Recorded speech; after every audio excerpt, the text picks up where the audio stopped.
അസ്സലാമു അലൈക്കും വറഹ്മത്തുള്ളാഹി വബറകാതുഹു. ഹദീസ് ക്ലാസ് 1178. ഇമാം ബൈഹഖി റളിയല്ലാഹു അൻഹു റിപ്പോർട്ട് ചെയ്യുന്ന ഹദീസ്.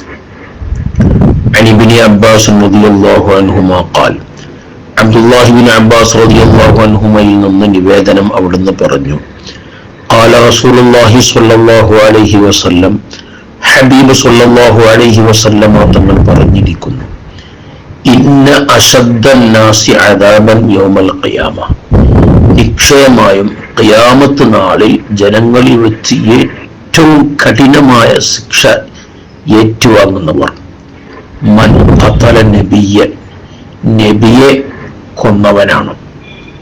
നബിയെ കൊന്നവൻ ഖിയാമത്ത് നാളിൽ ഏറ്റവും കഠിനമായ ശിക്ഷ ഏറ്റുവാങ്ങേണ്ടി വരും. ഔ ഖതലഹു നബിയ്യുൻ, അല്ലെങ്കിൽ നബി അവനെ കൊന്നിട്ടുണ്ട്. ഒരു നബി ഒരാളെ കൊല്ലണമെങ്കിൽ അവൻ അത്രയും മോശപ്പെട്ടവനും വലിയ ശിക്ഷക്കർഹനായിരിക്കും. അവനും ഖിയാമത്ത് നാൾ കഠിനമായ ശിക്ഷ ഏറ്റുവാങ്ങേണ്ടി വരും. ഔ ഖതല അഹദ വാലിദൈഹി, അല്ലെങ്കിൽ മാതാപിതാക്കളിൽ ഒരാളെ കൊന്നു. ഇന്ന് ധാരാളം നടന്നുകൊണ്ടിരിക്കുന്നതാണ്. ലഹരി അകത്ത് ചെല്ലുമ്പോ ഉമ്മ ആര്, വാപ്പ ആര്, സഹോദരി ആര് ഒന്നും തിരിച്ചറിയില്ല. എല്ലാം അവൻക്ക് സമാണ്. അങ്ങനെ ചില്ലിക്കാശിന് വേണ്ടി സ്വന്തം മാതാപിതാക്കളെ കൊലപ്പെടുത്തുന്ന കാലഘട്ടമാണ്. ഉമ്മയെ വേദനിപ്പിക്കാൻ പാടില്ല, ഉപ്പയെ വേദനിപ്പിക്കാൻ പാടില്ല. ഒരു നിലക്കും അവരുടെ മനസ്സിൽ ഒരു ബ്ലാക്ക് ഡോട്ട് വീഴാൻ പാടില്ല. നമ്മെക്കുറിച്ച് ഒരു പ്രയാസം അവർക്കുണ്ടാകരുത്.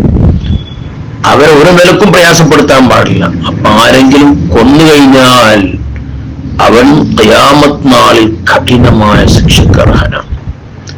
അതുപോലെ മുസവ്വിറൂൻ, രൂപങ്ങൾ ഉണ്ടാക്കുന്നവൻ, സിമന്റ് കൊണ്ടോ മണ്ണ് കൊണ്ടോ ഒറ്റക്ക് ഉപയോഗിച്ച് മനുഷ്യരുടെയോ അല്ലെങ്കിൽ മറ്റു ജീവികളുടെയൊക്കെ രൂപങ്ങൾ നിർമ്മിക്കുന്ന ആളുകൾ, അവരോട് നാളെ ഖിയാമത്ത് നാളിൽ ജീവൻ നൽകാൻ വേണ്ടി പറയപ്പെടുമെന്നാണ്. അവർക്കും കഠിനമായ ശിക്ഷ ഉണ്ടാകും. ഇൽമു കൊണ്ട് ഉപകാരം ലഭിക്കാത്ത പണ്ഡിതൻ, ഉപകരിക്കാത്ത പണ്ഡിതൻ. ഇൽമുണ്ട്, അതുകൊണ്ട് ഒരു ഉപകാരമില്ല. ഇന്ന് ഇൽമു പഠിക്കാൻ ഒരുപാട് അവസരങ്ങളും ഒരുപാട് സാഹചര്യങ്ങളുമുണ്ട്, മാർഗങ്ങളുണ്ട്. പക്ഷേ ആ ഇൽമു ഉപകാരപ്പെടണം.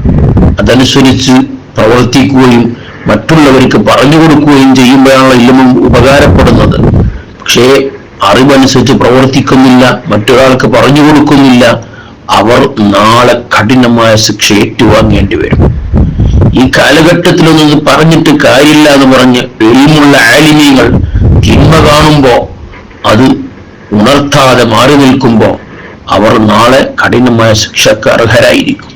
അപ്പൊ പഠിച്ചതനുസരിച്ച് പ്രവർത്തിക്കണം, മറ്റുള്ളവർക്ക് നുകർന്നു കൊടുക്കണം. അതല്ലെങ്കിൽ നാമൊക്കെ കഠിനമായ ശിക്ഷക്ക് അർഹരായിരിക്കും എന്നാണ് ഈ ഹദീസ് നമുക്ക് നൽകുന്ന പാഠങ്ങൾ. അല്ലാഹു തആല ഇതെല്ലാം ഉൾക്കൊള്ളാനും ഇത്തരം ശിക്ഷകളിൽ നിന്നും, ചെറുതും വലുതുമായ എല്ലാ ശിക്ഷകളിൽ നിന്നും അല്ലാഹു നമ്മയൊക്കെ കാത്തുരക്ഷിക്കട്ടെ. ആമീൻ യാ റബ്ബൽ ആലമീൻ. അസ്സലാമു അലൈക്കും വറഹ്മത്തുള്ളാഹി വബറകാതുഹു.